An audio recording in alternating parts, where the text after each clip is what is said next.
Samsung Galaxy S21 FE 5G. Ya, bisa dibilang smartphone ini menjadi salah satu smartphone high-end ya, bukan flagship, dengan harga yang lumayan terjangkau, apalagi buatan Samsung gitu. Harganya mulai dari 8,9 jutaan sampai 9,9 jutaan tergantung dengan memori penyimpanan yang dipilih.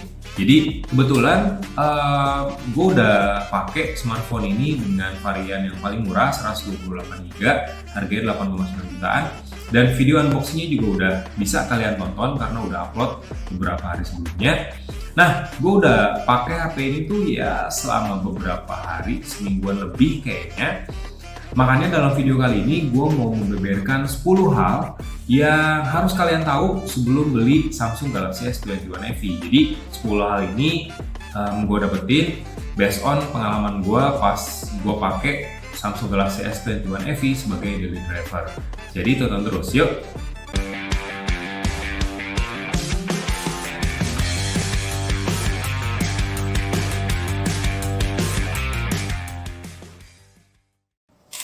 Ya, di video sebelumnya, video unboxing sama first impression, gue emang terkesan ya sama Samsung Galaxy S21 FE karena bentuknya, form factornya yang enak buat digenggam. Terus juga pengalaman pertama gue pas pakai HP ini adalah serba mulus. Jadinya semua proses berjalan dengan lancar, smooth, tanpa gangguan ataupun tanpa nge-lag sama sekali.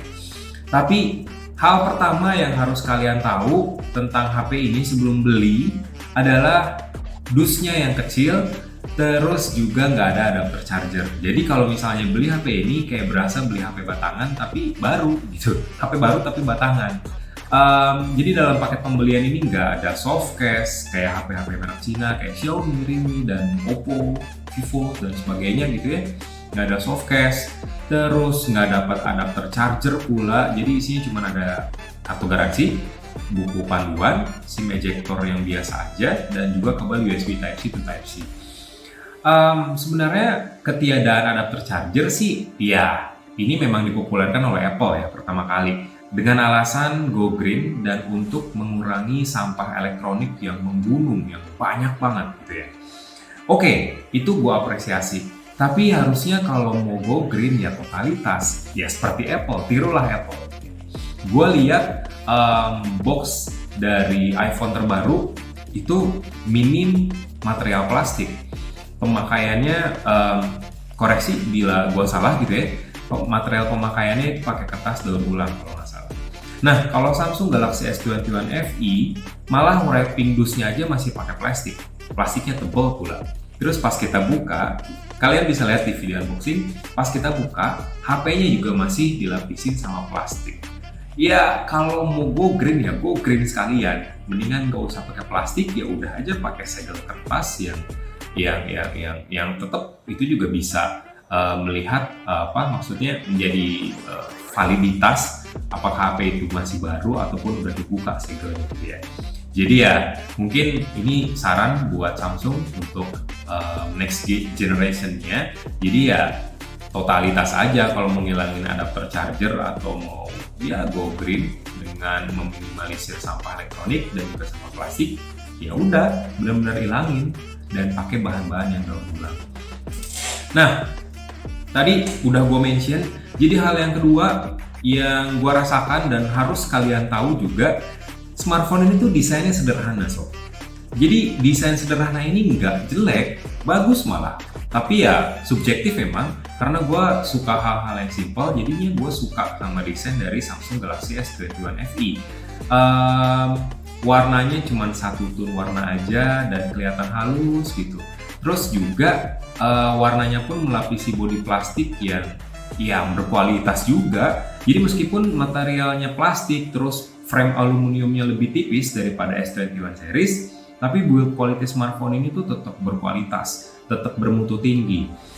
Terbukti pas gue pakai HP ini, biasanya kalau HP yang bahannya plastik kalau diketuk gitu ya, berasa kosong bodi belakangnya. Tapi smartphone ini tuh berasa padat, ringan tapi terasa padat. Jadinya enak buat digenggam, gripnya pas, Terus juga dimensinya, form factornya juga lebih ramping sama enak buat digenggam dengan satu tangan.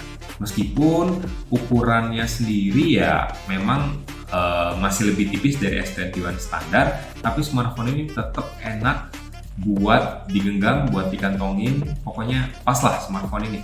Terus satu lagi, smartphone ini juga bagian depannya udah dilapisin sama Corning Gorilla Glass Victus yang jauh lebih tahan banting daripada Corning Gorilla Glass 6. Belum lagi udah ngedukung ataupun udah dapetin rating IP68 alias tahan air dan tahan debu. Gua nggak saranin sebenarnya smartphone ini diajak berenang meskipun ya secara rating kuat. Tapi ya seenggaknya HP ini masih bisa anteng, masih bisa berfungsi dengan normal meskipun kita pakai hujan-hujanan. Jadi nggak perlu khawatir lagi lah.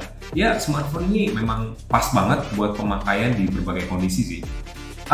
Kalau ngomongin desain yang sederhana, memang kebetulan unit yang gue pakai sekarang ini warnanya olive alias hijau muda, dan kebetulan gue memang suka warna hijau gitu ya. Di sini yang menarik, Samsung tuh tetap teguh gitu, nggak mengikuti tren dari smartphone asal Cina yang berlomba-lomba menghadirkan warna dengan efek gradasi, dengan efek reflektif cahaya yang reflektif gitu ya, yang kalau kelihatan tuh mewah gitu ya, elegan. Tapi Samsung tuh tetap mengusung desain yang simple, yang sederhana ya seperti S21 FE ini, tapi juga nggak kelihatan murahan, jadi tetap enak buat lihat, tetap elok lah gitu ya. Smartphone itu tetap kelihatan cantik karena ya tadi material yang digunakannya, terus juga tekstur dari warnanya, sama form factor dari smartphone ini sendiri, serta desain bodi belakangnya yang memang mirip sama S21 standar. Jadi ya smartphone ini meskipun sederhana tapi nggak kelihatan murahan, enak buat digenggam, enak buat dilihat, enak buat dipakai. Hal ketiga yang harus kalian tahu tentang Samsung Galaxy S21 FE adalah layarnya yang top kualitasnya. Jenisnya sendiri Dynamic AMOLED 2X, ukurannya 6,4 inci alias 0,1 inci lebih kecil daripada S20 FE. S20 FE aja gue udah review ya, yang versi Exynos sama versi Snapdragon itu kompak, mantep lah. Nah ini lebih kecil 0,1 inci, jadi lebih mantep lagi buat dipegang. Resolusinya Full HD Plus dengan kerapatan pixel 411 dan juga udah ngedukung refresh rate 120 Hz dan HDR10+. Tapi sayangnya nih refresh rate-nya ini nggak adaptif, nggak seperti S21 Ultra gitu ya, nggak kayak S21 seri lainnya. Smartphone ini tuh cuman ada dua pilihan refresh rate aja, kenceng sama yang standar. Nah kalau yang standar itu 60 Hz, kalau yang kenceng dipaksakan ke 120 Hz gitu. Tapi kalau 60 Hz ya semuanya dipaksakan juga turun ke 60 Hz meskipun aplikasi tersebut udah mendukung 60 Hz ke atas. Jadi nggak ada pilihan adaptif di sini, dan pastinya ya nggak lebih hemat daya ya, karena fitur adaptif refresh rate ini ya fungsi utamanya untuk menghemat daya dari baterai, karena refresh rate kenceng ya pastinya membutuhkan konsumsi sumber daya yang lebih besar. Tapi secara kualitas sih ini mantap untuk nonton film, nonton YouTube HDR, nonton Netflix, kualitas tertinggi asalkan internetnya bisa gitu ya, streaming. Ya ini mantep banget sih, mantep buat gaming, buat buat editing foto, editing video juga layarnya bagus kok. Dipindahin ke layar laptop juga, hasil editan dari HP dipindahin ke layar laptop juga tetap kualitas warnanya tetap oke, ya 11-12 lah. Tapi ya gue memang lebih cocok ngedit foto ataupun ngedit video di HP sih, video pendek. Jadi lebih keren aja, lebih kelihatan enak, lebih kelihatan simple. Tapi secara overall kualitas layar dari smartphone ini memang top. Yang keempat, performa all-rounder. Maksudnya smartphone ini tuh punya kinerja performa yang pas buat segala skema pemakaian. Mulai dari multitasking, kerja misalnya, atau medsos, bikin konten, terus juga main game, smartphone ini udah bisa lancar tanpa nge-lag. Ya wajar sih, spesifikasinya sendiri kan pakai Exynos 2100 yang sama kayak S21 series lainnya, Trio, yang udah duluan hadir di Indonesia, jadi ya performanya 11-12 pasti sama gitu ya. Dan RAM-nya sendiri kan udah 8 GB, terus storage-nya udah sampai 256 GB dengan baterai 4500 mAh dengan dukungan fast charging 25 watt. Nah, buat berbagai aktivitas sehari-hari, aktivitas digital ini udah oke banget. Gue sendiri selama pakai sebagai daily driver nggak ada keluhan sama sekali, nggak ada nge-lag, nggak ada gangguan. Ini enak sih. Pokoknya smooth lah, mulus HP ini. Dan terbukti dengan hasil benchmark yang gue lakukan. AnTuTu benchmark aja misalnya, skornya udah tembus sampai 712 ribuan poin. Kalau based on point, kalau dibandingin dengan smartphone yang ya otaknya Snapdragon 888 atau 870, HP ini tuh ada di tengah-tengah, di bawah Snapdragon 888 dan di atas sedikit HP-HP yang ditenagai oleh Snapdragon 870. Jadi ya ini udah bertenaga banget sob.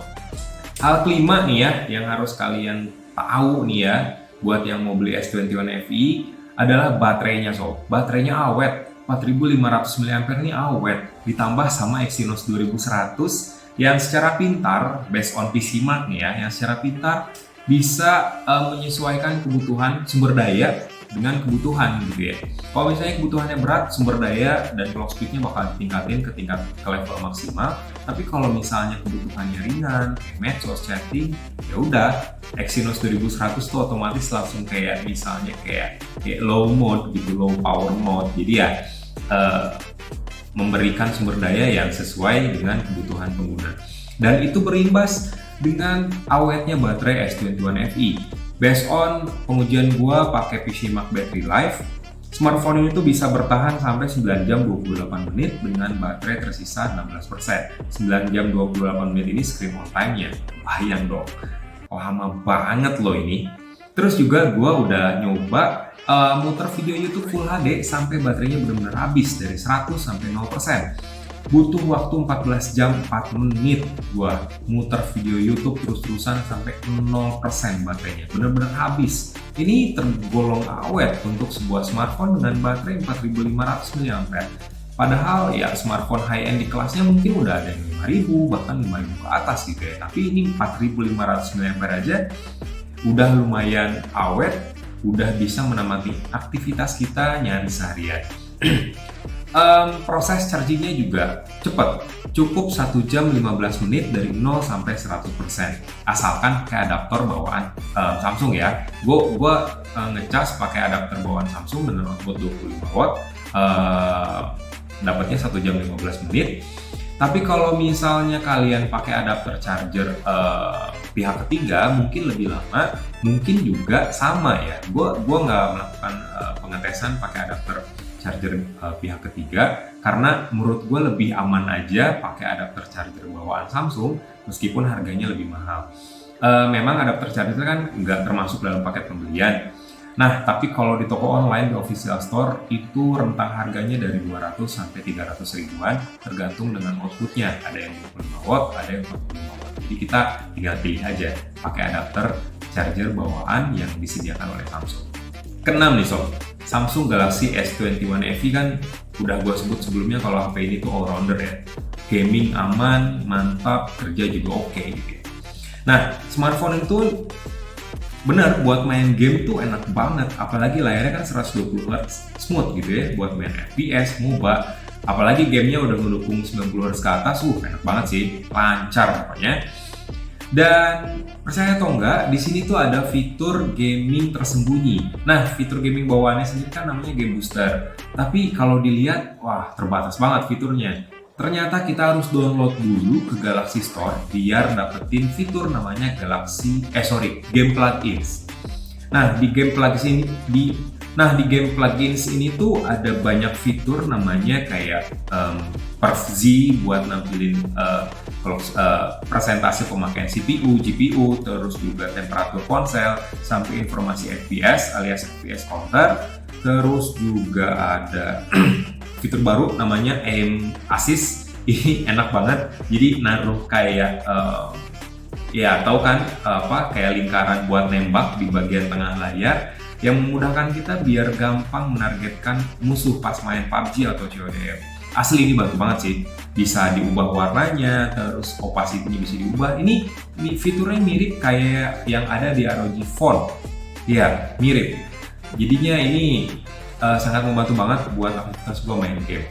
Terus kalau ngomongin soal pengalaman gamingnya, wah 60 fps mah udah pasti dapet lah di HP ini. Main COD Mobile, Marvel Future Revolution yang game berat, PES, udah pasti dapet sih 60 fps dengan grafis rata kanan.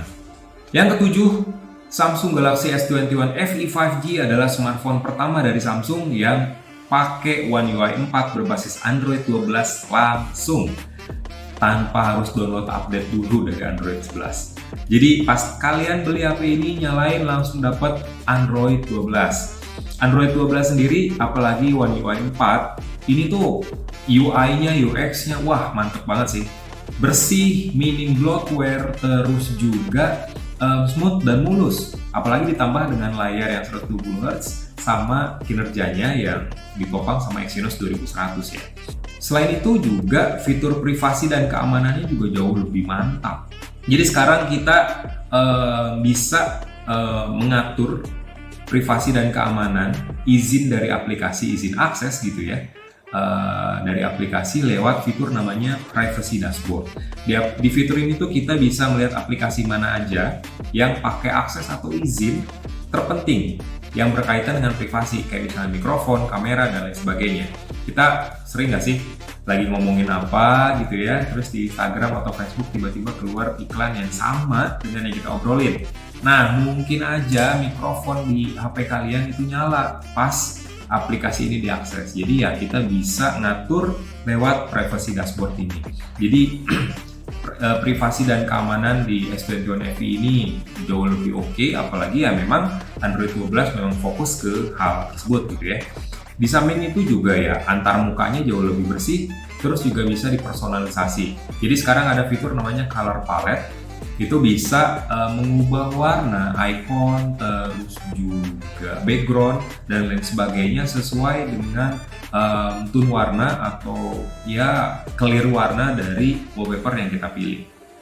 Hal ke-8, Samsung Galaxy S21 FE ini masih pakai spesifikasi kamera konfigurasi yang sama dengan S20 FE. Kamera utamanya tetap sama 12 megapiksel dengan OIS, kamera ultrawide-nya tetap sama 12 megapiksel dengan jangkauan 123 derajat, kamera telefotonya juga tetap sama 8 megapiksel dengan OIS dan PDAF, terus juga kamera depannya 32 megapiksel dengan skema pengambilan gambar quad layer, dan juga dua mode pengambilan gambar, wide dan juga normal. Nah, sekaligus langsung ke nomor 9 ya. Tapi kualitasnya ini berkat One UI 4, Android 12, terus juga ya chipsetnya yang jauh lebih bagus, jauh lebih baru, pengolahan gambarnya, pengolahan citranya jauh lebih mantap. Dan itu pun berimbas pada hasil foto maupun video yang kualitasnya mantap. Mantep banget sih ini kualitas fotonya. Pas gua pakai, wah asli ini mantep banget ya. Di foto siang, foto remang-remang, foto malam, kamera utama, ultrawide dan juga telefoto menghasilkan foto yang kualitasnya bagus, mutunya tinggi. Detailnya mantap, ajib ya detailnya. Terus warnanya juga natural, kelihatan alami, terus juga rentang dinamis yang lumayan lebar. Kalaupun fotonya diperbesar beberapa kali, noise-nya tuh iya memang masih ada noise-nya, tapi nggak kelihatan banget. Jernih hasilnya. Terus kalau misalnya kita foto awan misalnya ya dengan kondisi cahaya yang terik, itu nggak over brightness, malah AI-nya langsung mengolah data, mengolah warnanya biar warna langit tetap biru, awannya putih. Terus bagian bawahnya kayak landscape-nya di bagian bawah warnanya keluar, jadi nggak keganggu dengan cahaya matahari yang terik. Begitu juga dengan night mode-nya. Night mode-nya detailnya mantap. Minim noise, tetap ada noise tapi minim. Terus kilauan lampunya direduksi biar nggak bikin foto over brightness, Jadi lampunya tuh yang ada di foto kita itu diminimalisir cahayanya, jadi lebih kelihatan bagus aja gitu night mode-nya. Terus juga warna awan yang warna langit yang gelap itu juga dibikin lebih terlihat alami gitu. Nggak dibikin terlalu terang, nggak dibikin terlalu biru, tapi ya tetap kelihatan alami. Sementara buat kamera depan, jadi kan ada dua pengambilan gambar nih, wide sama normal. Nah, kalau wide sendiri, sebentar, sensornya ini pakai skema pengambilan gambar quad Bayer, harusnya kan hasilnya 8 megapiksel, tapi enggak. Jadi kalau misalnya mode normal, kita foto nih, foto selfie, hasil fotonya itu 6,5 megapiksel resolusinya. Tapi kalau mode wide di upscale menjadi 10 megapiksel. Jadi dengan satu kamera selfie kita bisa ngambil dua gambar, wide, lebar, dan juga normal.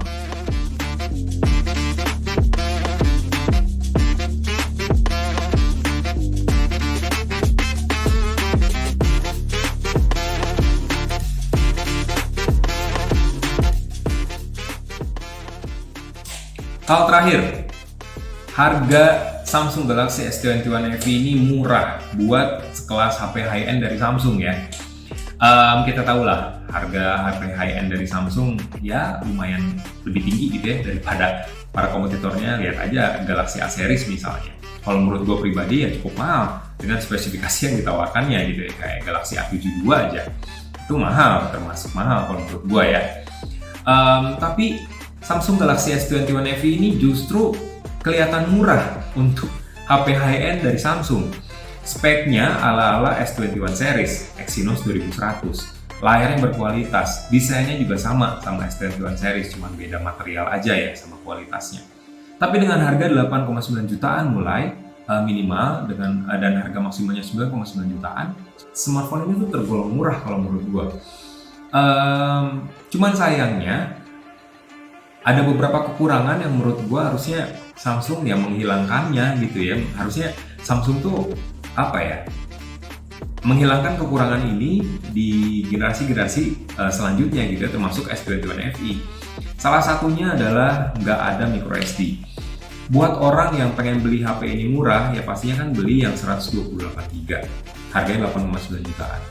Tapi menurut gua, memori penyimpanan 128GB itu ya kecil sih untuk saat ini ya, apalagi kualitas kamera S21 FE kan bagus. Pastinya nagih banget buat bikin konten, apalagi video ya, video pendek buat TikTok, snack video, ataupun buat Instagram Reels, ataupun mungkin buat YouTube Short. Tapi ya dengan memori 128GB ya kekecilan kalau menurut gue ya, buat file mentahnya, buat file jadi setelah editing, buat install aplikasi editingnya, buat download gambar ataupun download footage lainnya pendukung. Ya menurut gue sih kecil ya, kecuali setiap ngedit kita pindahin ke laptop mungkin ya bisa diakalin gitu ya dengan cara itu, tapi kan ribet. Nah mungkin generasi selanjutnya semoga aja Samsung menghadirkan slot microSD buat seri-seri smartphone high-end-nya dengan harga yang murah nih kayak S21 FE. Tapi kan ada cloud Google Foto, ya memang, cuman kan butuh internet buat upload. Kecepatan uploadnya kan biasanya nggak gitu. Ya gue juga ngerasa upload video ke Google Foto ataupun foto dengan kualitas sebenarnya yang tanpa dikurangin kualitasnya itu lama jadinya ya gue butuh microSD gitu ya. Semoga aja lah Samsung mendengar saran dari gue. Oke, gitu aja 10 hal yang harus kalian tahu sebelum beli Samsung Galaxy S21 FE. Semoga informasi ini bermanfaat buat kalian semua sob. Mohon maaf apabila ada kesalahan kata, kesalahan penjelasan yang gue ucapkan tadi. Selalu sehat, tetap semangat, dan jaga jarak dulu untuk sementara ini. Semoga pandemi segera usai agar kita bisa kembali normal, kembali bercengkrama dengan teman-teman, keluarga tanpa adanya batasan. Amin. Nuhun sob.